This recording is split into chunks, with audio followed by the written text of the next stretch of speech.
Pour ce qui est de l'avenir, il ne s'agit pas de le prévoir, mais de le rendre possible, disait Saint-Exupéry. Avec Connecting Leaders, je pars à la rencontre de leaders qui ont impacté le monde positivement à leur façon, grâce à leur audace ou par le business, l'entreprise qu'ils ont créée. Que ce soit le monde du travail, les défis de notre société, le monde de demain pour nos enfants, comment accélérer ce changement. Bonjour, je suis Simonie Devec. Mon expérience en tant que business partner finance et RH, aux côtés de dirigeants, de leaders, en environnement tech, start-up, multiculturel, mais aussi mon engagement au sein du board de l'ONG internationale Passerelle Numérique, et enfin ma passion pour les sujets autour de l'impact, de l'entrepreneuriat, du leadership et de l'éducation, m'ont permis de voir à quel point le leadership, c'est avant tout de l'action, de l'ambition, mais surtout des relations, des connexions humaines, socle de tout. Mon objectif est de partager le parcours passionnant de mes invités, leur état d'esprit, les racines de leur engagement qui les portent, mais aussi de leur envie de transmettre, d'entrepreneuriat, de challenge et de succès, le tout afin d'apporter un regard éclairé sur notre société et permettre à d'autres aussi de passer à l'action. Belle écoute! Bonjour, je reçois aujourd'hui Rodolphe Landemaine, fondateur des boulangeries-pâtisseries Maison Landemaine et des boulangeries-pâtisseries 100% végétales Land & Monkeys, implantées à Paris, Lille et Tokyo au Japon. Rodolphe nous partage son parcours entrepreneurial porté par une conviction personnelle forte qu'on peut se nourrir correctement et protéger le vivant, et que tout le monde peut, voire même devrait, agir à sa propre échelle. Nous avons aussi évoqué l'évolution de son rôle au fur et à mesure de l'expansion du groupe, de son engagement pour la protection du vivant, de la planète, au travers de son groupe et d'actions plus personnelles, tout en soutenant d'autres jeunes entrepreneurs. Merci Rodolphe pour ce partage et belle écoute. Bonjour Rodolphe, bienvenue sur mon podcast Connecting Leaders. Je suis ravie de t'accueillir. Tout d'abord, je vais te demander de te présenter. Alors, Rodolphe Landemaine, boulanger-pâtissier, j'ai 45 ans et je suis fondateur de deux réseaux de boulangerie-pâtisserie. Un qui s'appelle Maison Landemaine, qui est de la boulangerie premium accessible, plutôt parisien et tokyoïte. Et une autre marque qui s'appelle Land & Monkeys, qui est une boulangerie 100% végétale, sans produits animaux, donc vegan. Voilà, sur Paris intramuros, avec cet établissement. Et également une boutique à Lille, il me semble. Exactement, avec la marque Maison Landemaine. D'accord, ok. On va revenir sur ton parcours. Quel métier souhaitais-tu faire quand tu étais petit? Est-ce que le petit Rodolphe, enfant, avait déjà des prédispositions à être boulanger ou même entrepreneur, qui sait? Alors là, tu vas trop rigoler parce que pas du tout. Moi, j'étais prédestiné. Enfin, je voulais faire des sciences et j'étais pas passionné de tout ce qui était ethnologie, zoologie, tout ce qui était en biologie en rapport avec le vivant. Et je me prédestinais plutôt pour des choses comme ça. Enfin, j'étais plus passionné pour des choses comme ça, travailler dans les eaux et forêts, archéologue, enfin des choses un peu dans cette mouvance-là. Et à côté de ça, j'avais envie aussi d'entreprendre, de monter quelque chose.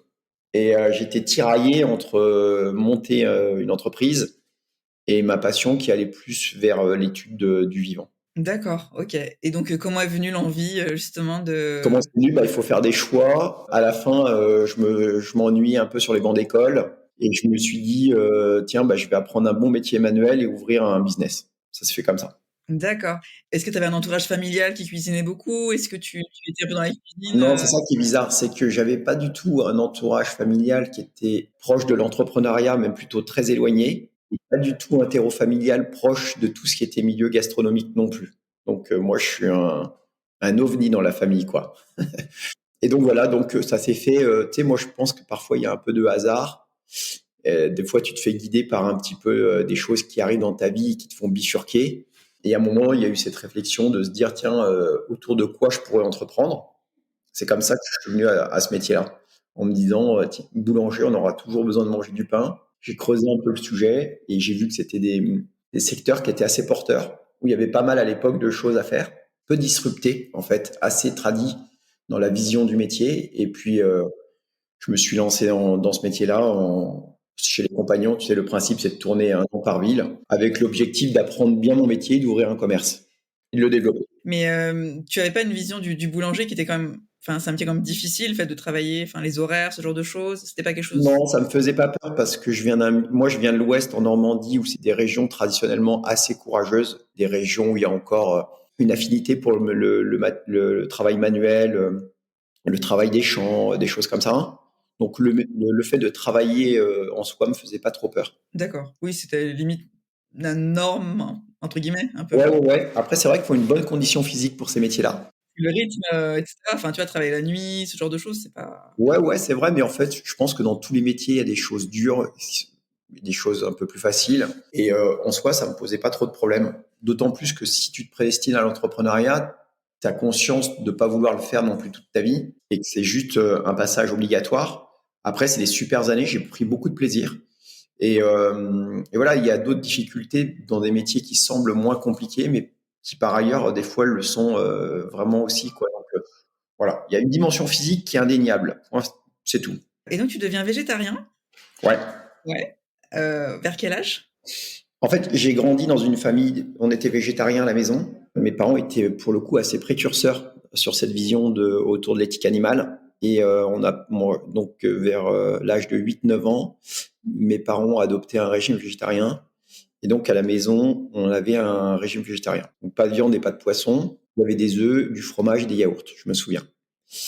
Et puis après, j'ai repris en partant de la maison un régime un peu omnivore parce que tu sais pas cuisiner, que c'est compliqué, que c'est pas tes priorités. Et puis très vite, en fait, ces idées-là sont revenues et puis je les ai creusées un peu. Je suis revenu rapidement végétarien, j'ai enlevé viande et poisson. Et puis très rapidement, en fait, 6 mois ou 12 mois après, j'ai adopté un régime végétalien et vegan, en fait, sans produits animaux du tout dans ma vie courante. C'est une conviction qui te vient, dans ton éducation et ensuite tu l'as gardée? Enfin, Ouais, ouais, ouais, bien sûr. En fait, je m'étais toujours posé la question de manger des animaux. Tu vois, c'était quelque chose qui trottait dans un coin de ma tête. Après, on fait les choses beaucoup par mimétisme sans se poser la question. Donc, tout le monde le fait. Tu as l'impression que c'est normal. Puis, quand tu creuses le sujet et que tu lis un petit peu, tu t'aperçois qu'il y a une vraie question autour du fait de manger des animaux, la chair d'animaux qu'on a tués pour ça. Ça déborde un peu sur tout ce qui est bouddhisme, hindouisme ou des choses comme ça aussi. C'est très intéressant. En fait, ça déborde sur beaucoup de questions fondamentales, un peu philosophiques. Et j'aime l'idée de me dire que je prélève pas de la vie en me nourrissant et en vivant, quoi. Je trouve ça assez élégant comme idée. D'autant plus que aujourd'hui, la façon dont on traite les animaux d'élevage, elle est juste folle.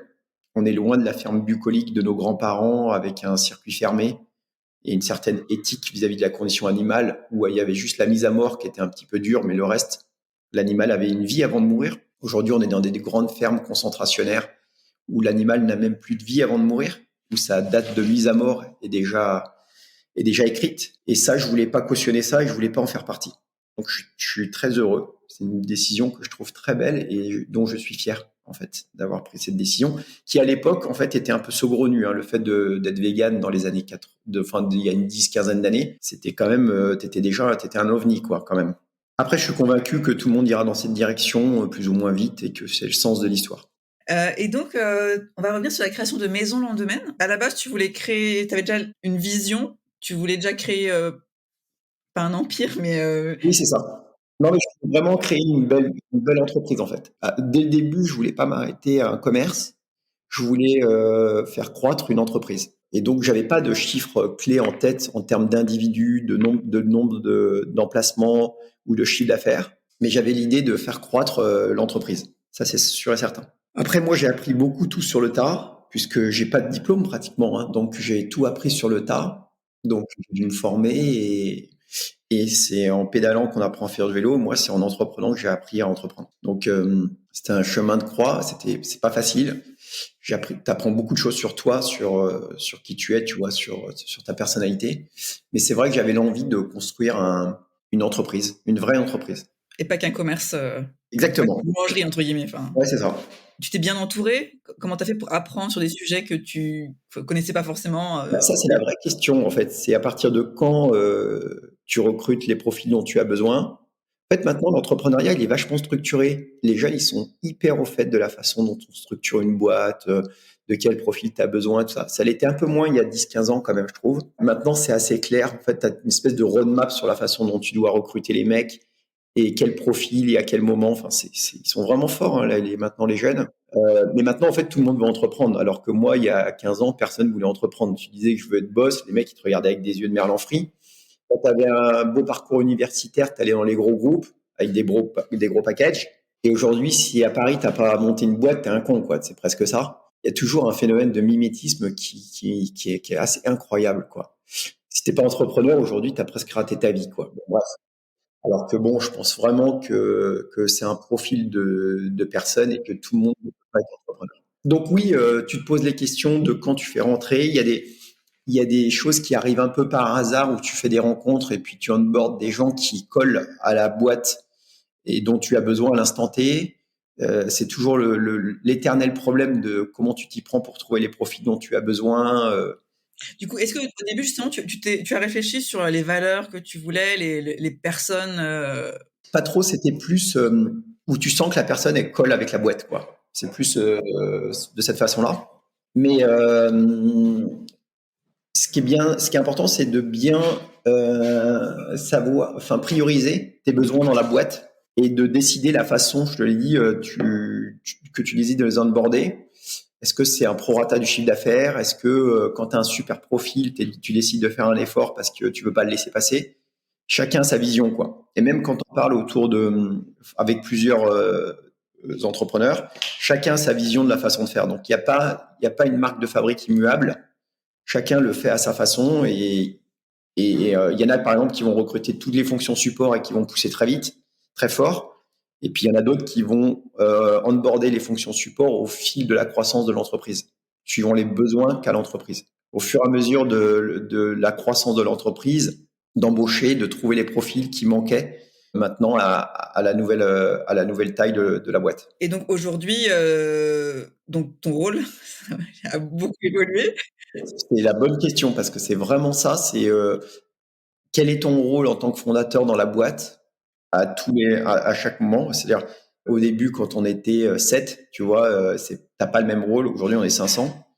C'est pas du tout le même rôle. Donc tu redessines toujours ton poste. C'est ça qui est intéressant. C'est que même toi, en fait, tu embauches des profils dont tu as besoin, mais tu redessines les contours de ton poste à chaque moment clé. Et la question fondamentale, c'est qu'est-ce que moi, ma fondateur, j'apporte au groupe maintenant, à chaque moment, quoi. Donc, mon rôle maintenant, c'est plus un rôle à l'instant T stratégique, de porter une vision plus profonde, parce que tu es moins agile plus tu grandis, donc il faut que ta vision soit en adéquation avec le marché. Et puis, le recrutement des personnes clés, je pense que ça, c'est hyper important. Et puis, le VRP de ta boîte, en fait. Il n'y a pas mieux que toi, normalement, qui vend ce que tu fais au quotidien avec ton entreprise. Donc, tu représentes ta boîte, tu embauches les bonnes personnes, tu portes la vision, tu fédères et tu fixes le cap. C'est un peu ça. Et là-dessus, donc tu t'appuies également, j'imagine, sur des personnes, Pas trop. non? Non. T'as pas des je sais pas, un bras droit ou 2-3 personnes qui sont Tu as toujours des personnes clés avec qui tu vas être à l'aise pour partager des idées et qui vont pouvoir te challenger d'une certaine façon. Mais en fait, si vraiment tu es le vrai créateur, tu as tendance à avoir parfois des idées un peu saugrenues qui sont pas toujours validées par le board, enfin par les équipes. Je te donne un exemple très concret. Il y a 5 6 ans, quand j'ai commencé à imaginer une marque 100% végane, donc sans produits animaux, j'ai perdu la moitié de mon staff.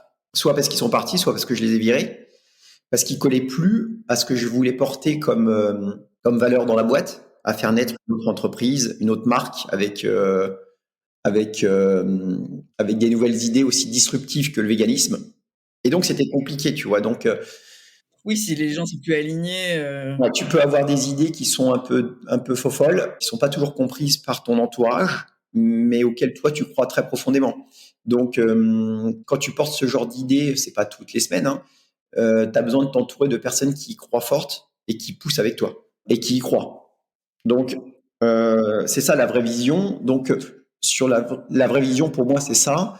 Et après, sur le quotidien de la performance de l'entreprise, bien sûr que tu as toujours une ou deux personnes référentes à qui tu peux échanger, avec qui tu peux échanger, qui sont peut-être un peu plus rationnelles et les pieds sur terre, qui vont te ramener sur terre sur du pragmatique. un directeur financier ou Tu as toujours un peu le fou créateur et le prudent. c'est ça.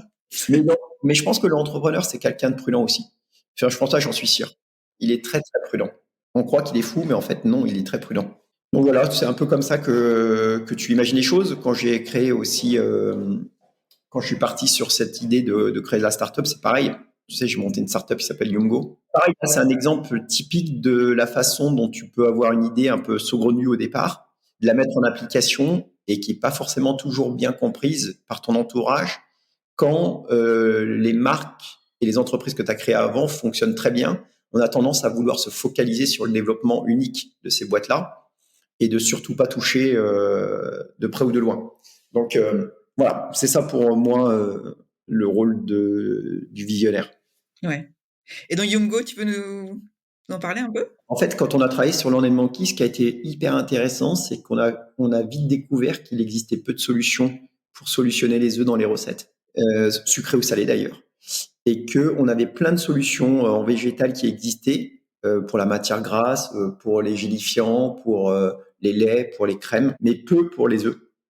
Et si mes équipes avaient autant de difficultés à trouver des solutions pour les œufs, eh bien c'était clair que le marché y allait aussi avoir ces difficultés-là lorsqu'ils voudraient passer au végétal ou augmenter leur gamme de végétal ou élargir leur gamme végétale. Et donc je me suis entouré d'un GE Agro et on a bossé sur une solution générique pour proposer ça aux professionnels quand ils se posent la question des œufs dans leur recette.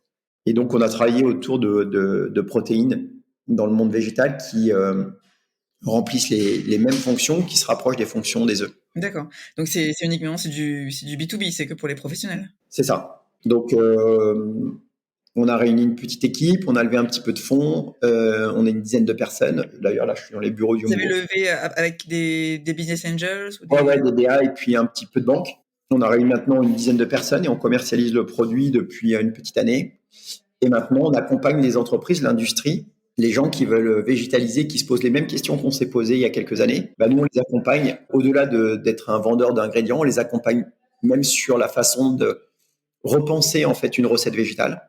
Et tout le monde se pose la question du marché, est-ce qu'il est prêt, quelle est la profondeur de marché, etc. Donc, ensemble, on essaye de répondre à ces questions-là pour accélérer la transition vers le végétal. D'accord. Vous avez quand même une longueur d'avance, hein, si je peux dire, quand même. Ouais. Exactement. Alors, il me semble que tu es pas mal engagé aussi pour la planète, pour la cause animale. Ouais, beaucoup, ouais.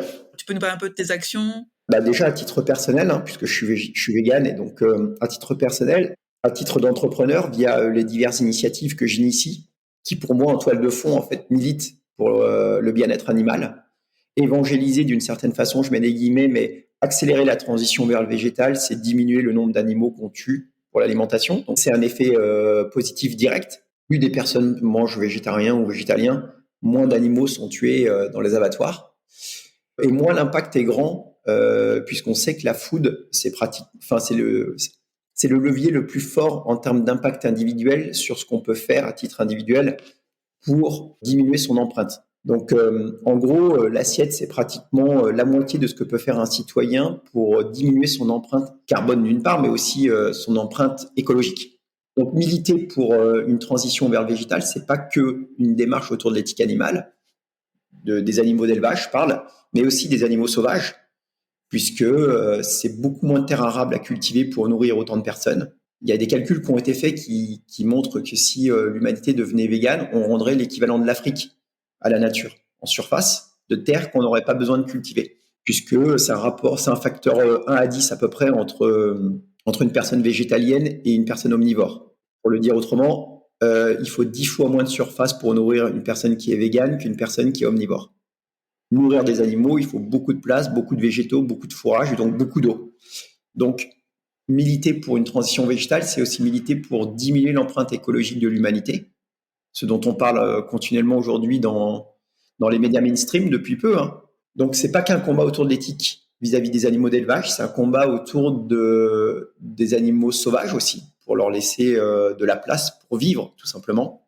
Et donc, moi, je suis très engagé sur ces sujets-là parce que j'ai la chance ou la malchance, j'en sais rien, d'évoluer dans le domaine qui a le levier le plus important, qui est le levier de l'alimentation. Et ça, c'est sous-évalué et mal compris par les masses. Les gens ont du mal à comprendre que le choix qu'ils font 3 fois par jour pour ceux qui ont la chance de pouvoir manger 3 fois par jour, il est crucial quant à leur impact. Beaucoup plus que le déplacement ou la consommation au quotidien, etc. Et donc ça, on a besoin de le faire savoir pour que les gens prennent conscience et prennent leurs responsabilités dans leur choix quotidien. Moi, j'ai pas un rôle de moralisateur, j'aime pas ça. Mais par contre, j'aime bien que les gens aient et accès à ces connaissances-là pour, en tant que citoyen responsable, prendre les bonnes décisions. Et sans devenir forcément végétarien ou vegan, tout de moins de baisser drastiquement les protéines d'origine animale dans leur alimentation. Voilà, c'est ça les combats qu'on mène. À côté de ça, j'ai acheté plusieurs centaines d'hectares en Normandie qu'on réen sauvage. Principe un peu du rewilding, de la libre évolution, des espaces de vie intégrale aussi. Il y a plein de mots pour expliquer la même chose. C'est de laisser des zones complètement naturelles, sans intervention humaine.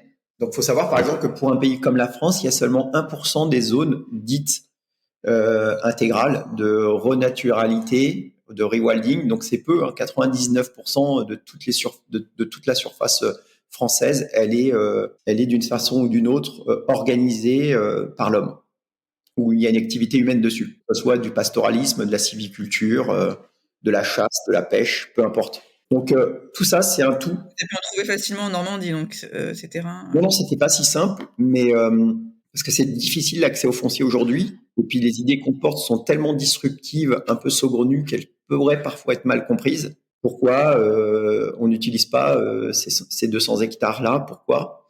Mais en fait, ces centaines d'hectares qu'on laisse à Dame Nature, ça sert aussi d'une certaine façon collatéralement l'homme, puisqu'ils nous rendent des services écosystémiques qui sont difficilement quantifiables, mais la vie de façon générique nous rend des services écosystémiques. Donc favoriser le vivant, c'est aussi favoriser le vivant humain dans son ensemble, ce qui est difficilement compréhensible aussi au départ, mal perçu par les masses.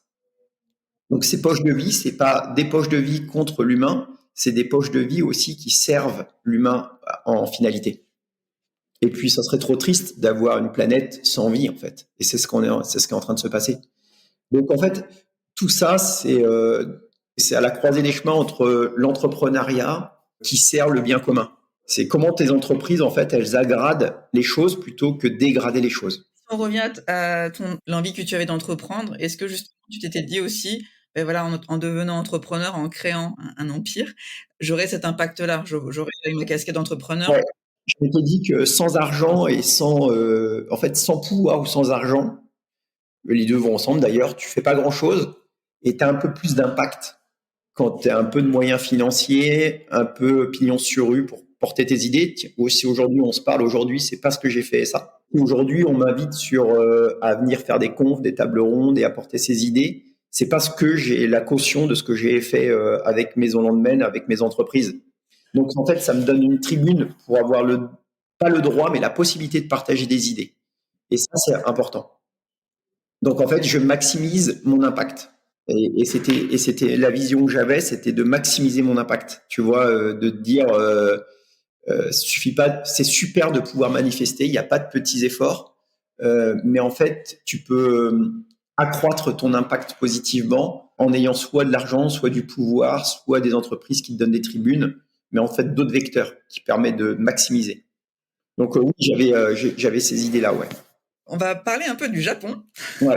Tu as ouvert plusieurs boutiques, ouais. On peut dire ça comme ça, au Japon. 5. Toutes situées à Tokyo. Toutes situées à Tokyo, ouais. Ouais. Est-ce que tu peux nous parler un peu des étapes, comment ça t'est venu, l'envie, les challenges également de s'implanter à l'international et plus au Japon parce que voilà, c'est culturellement, etc. Ouais. Alors moi avant donc j'allais souvent au Japon. Ma femme est japonaise, donc on avait des voyages. On avait souvent des voyages au Japon.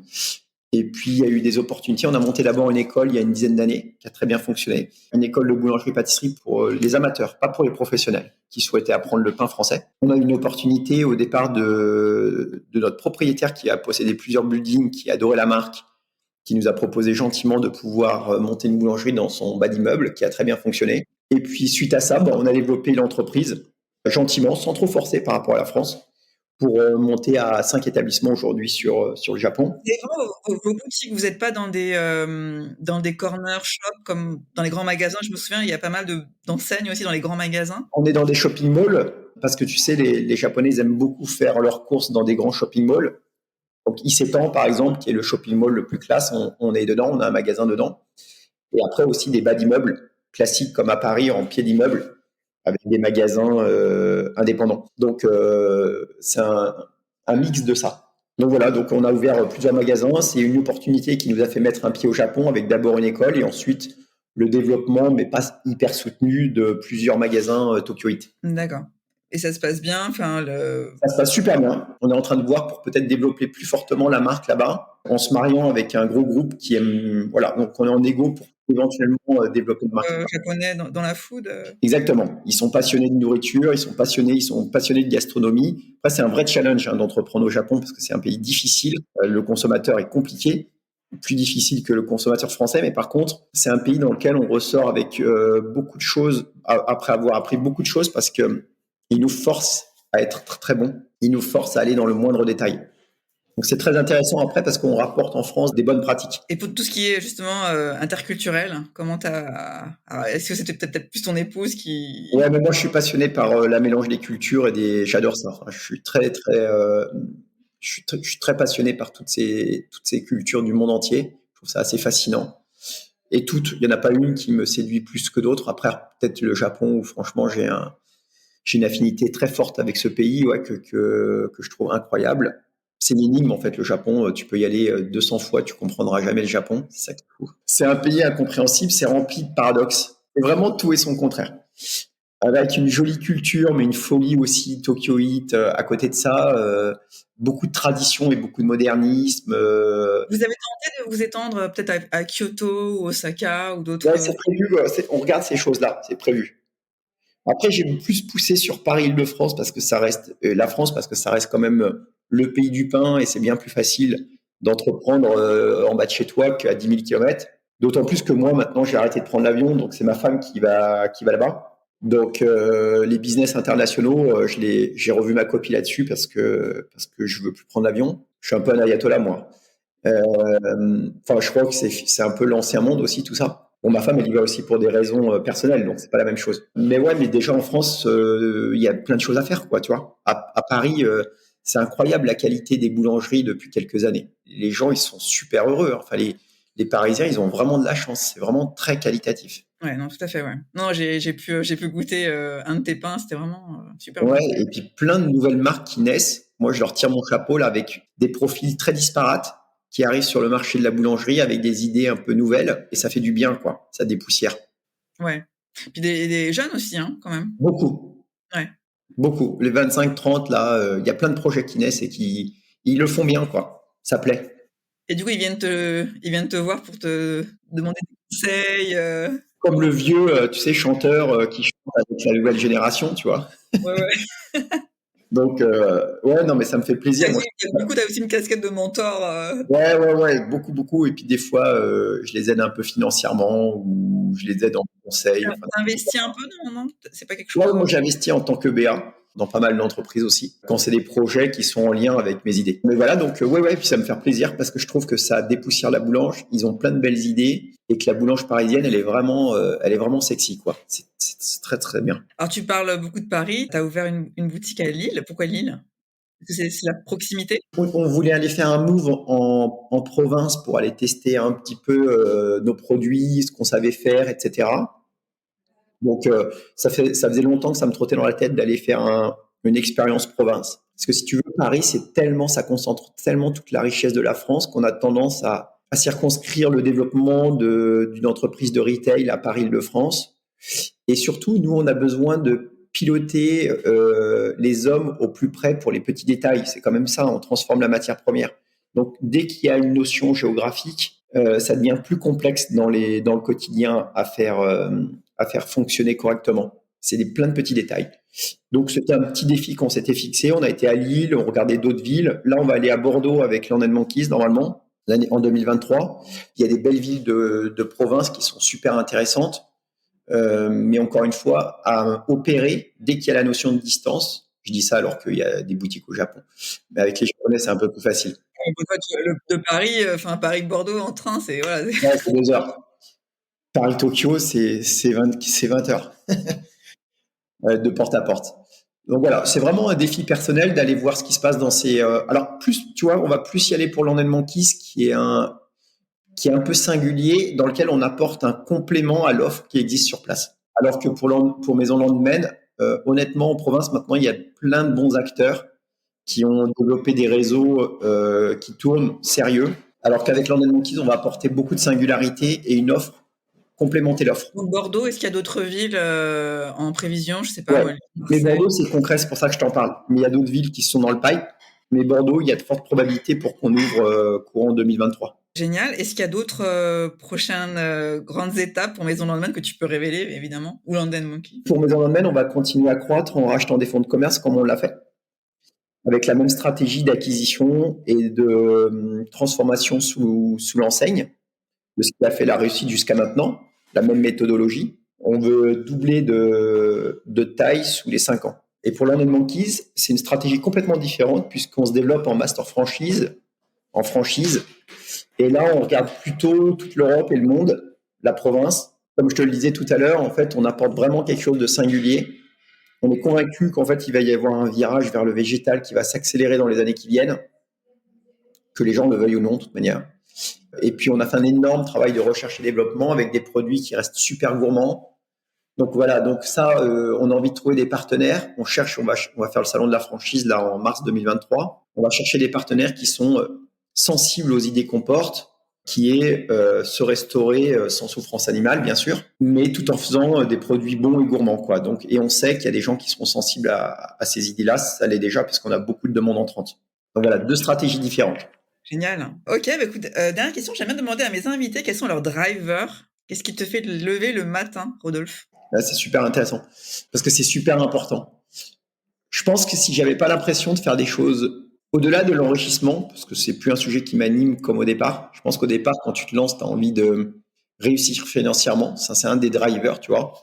Maintenant, c'est plus d'avoir un impact positif. J'arrive aux conclusions que cette machine thermo-industrielle, si elle continue à fonctionner comme ça, elle détruit le vivant à une vitesse jamais égalée dans l'histoire de l'humanité et qu'il faut revoir notre copie, quoi. Donc, ne pas hésiter à porter des idées complètement folles et disruptives et à penser en dehors de la boxe. Et surtout, que l'entreprise soit peut-être un accélérateur de changement de phase pour essayer de repenser le monde un peu différemment. Je sais que ça paraît un peu utopique, mais en tout cas, une chose est sûre, c'est qu'on n'a pas le choix de devoir revoir les fondamentaux, la structure de nos sociétés. Et donc, ça demande beaucoup de créativité. J'ai pas les réponses à ces questions-là, mais une chose est sûre, c'est que tout le monde toute personne normalement constituée doit se dresser contre cette machine qui détruit la vie, quoi, de façon très rapide et très violente. Et que si on fait rien, bah, c'est nous qui allons nous autodétruire, quoi, probablement. C'est ce qui est déjà en train de se passer.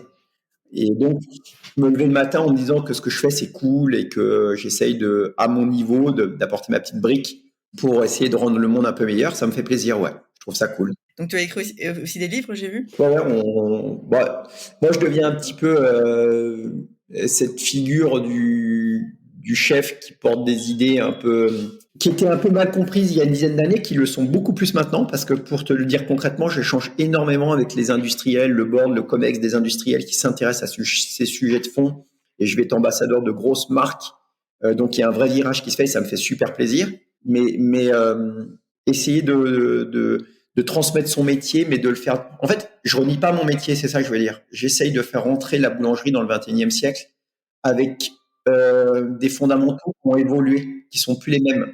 Et en fait, les gens s'arc-boutent sur la tradition, même si elle est bête. Et parfois, il faut savoir remettre en cause en fait l'héritage qu'on a reçu et se poser les questions factuelles en se disant qu'il est peut-être temps de faire évoluer les choses, quoi. Donc c'est ce que j'essaye de porter, comme je te le dis, à titre individuel, mais via mes sociétés.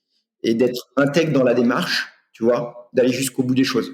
S'il y a des choses que tu aurais fait différemment, maintenant avec le recul? Non, je pense pas, non, faut pas regretter. Bon, il y a des choses que tu aurais toujours fait différemment si tu devais refaire l'histoire, mais il faut surtout pas regretter parce que tu peux pas tout faire, tu peux pas faire toutes les choses bien, tu fais plein de conneries. Et le principal, c'est de pas les faire 2 fois, quoi. Tu fais une bêtise, tu apprends de ta bêtise et tu repars sur autre chose. Génial. Mais merci beaucoup, Rodolphe. On est un petit peu actif sur les réseaux, il me semble, hein?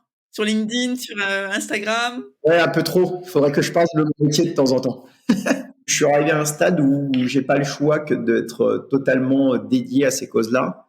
Et je comprends même pas les gens qui le sont pas, en fait. Je dis, quand tu regardes les news et que tu creuses un peu ces sujets-là, c'est tellement fou que tu te dis, mais je comprends pas que les gens continuent à vivre de la même façon sans acter à minima quelques changements dans leur vie au quotidien pour essayer de faire en sorte de faire bifurquer le bateau, quoi, tu vois. C'est juste ubuesque. C'est comme si les gens ne voulaient absolument pas voir la réalité et vivaient dans un rêve, quoi, tu vois. C'est assez fou. Mais le retour à la réalité va faire mal. Ça a déjà commencé. Donc donc non, je referai rien différemment. Chacun sa vitesse de prise de conscience de tous ces sujets-là. J'ai pas été parfait et j'aurais pu comprendre ces choses-là bien plus tôt, hein. Donc, pas être moralisateur et essayer de donner des informations au plus grand nombre pour que chacun fasse sa mue, quoi. Merci beaucoup, Rodolphe. Merci à toi. Merci d'avoir écouté cet épisode de Connecting Leaders. Si vous avez aimé cet épisode, vous pouvez soutenir le podcast en vous abonnant sur votre plateforme d'écoute ou en le partageant autour de vous ou encore en laissant un commentaire sur Apple Podcasts. Merci et à très vite.